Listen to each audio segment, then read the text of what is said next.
అమ్మమ్మ అమ్మమ్మ సరదాలలో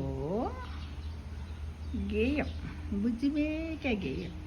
దీంతో మనము పిల్లలకి జవత్తును పరిచయం చేయొచ్చు మిత్రమా. ఇది చూడండి, ఎప్పుడో చదువుకున్నాం కదా, మళ్ళీ ఒకసారి చదువుదాము మన ఉద్దేశంగా, ఒకసారి తెలుసుకుందామని పాట పాడుతున్నాము కదా. బుజ్జిమేక బుజ్జిమేక ఎక్కడికి వెళ్తీవి, బుజ్జిమేక బుజ్జిమేక ఎక్కడికి వెళ్తీవి, బుజ్జి బుజ్జి పిల్లల ఆటకెళ్తీని, బుజ్జి బుజ్జి పిల్లల ఆటకెళ్తీని. ఆటకెళ్ళితే బుజ్జిమేక ఏమి జరిగాను, ఆటకెళ్ళితే బుజ్జిమేక ఏమి జరిగాను. కాళ్ళకేమో పిల్లలంతా గజ్జ కట్టిరి, కాళ్ళకేమో పిల్లలందరూ గజ్జ కట్టిరి. గజ్జ కడితే బుజ్జిమేక ఏమి చేస్తీవి, గజ్జ కడితే బుజ్జిమేక ఏమి చేస్తీవి.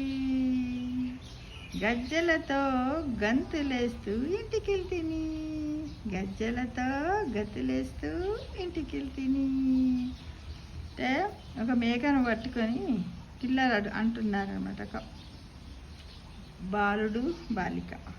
బుజ్జిమేక బుజ్జిమేక ఎక్కడికి వెళ్తీవి నీవు అని అడుగుతున్నా. బుజ్జి బుజ్జి పిల్లల ఆటలకు వెళ్తీని అంటున్నా.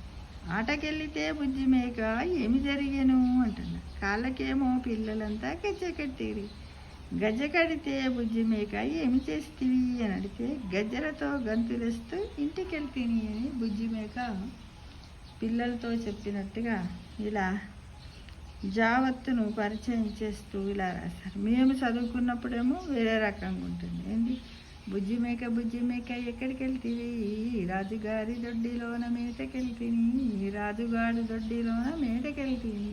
రాజుగారి మరి నిన్ను ఏమి చేశాను, కర్ర తీసుకొని నన్ను బాధను అని ఈ విధంగా అప్పుడుండే మేము చదువుకున్నప్పుడు. ఇప్పుడేమో ఇలా ఉంది అన్నమాట. ఇది మిత్రమా అమ్మమ్మ సరదాలలో ఇవాళ ఒకటి బుజ్జిమేక గేయాన్ని మీ ముందుంచుతూ జావత్తును పరిచయం చేయండి పిల్లలకి. ఇలా మనం కూడా రాయొచ్చు కదా, ఏదన్నా ఒకటి తీసుకొని. మన దగ్గర ఎన్నో పెట్స్ ఉంటాయి, చాలామంది క్యాట్స్ని పెంచుకుంటారు, డాగ్స్ని పెంచుకుంటారు. వాటి మీద కూడా మనం రాయొచ్చు చిన్న చిన్న కవితలు ఉంటాయి కదా. ఓకేనా ఫ్రెండ్స్.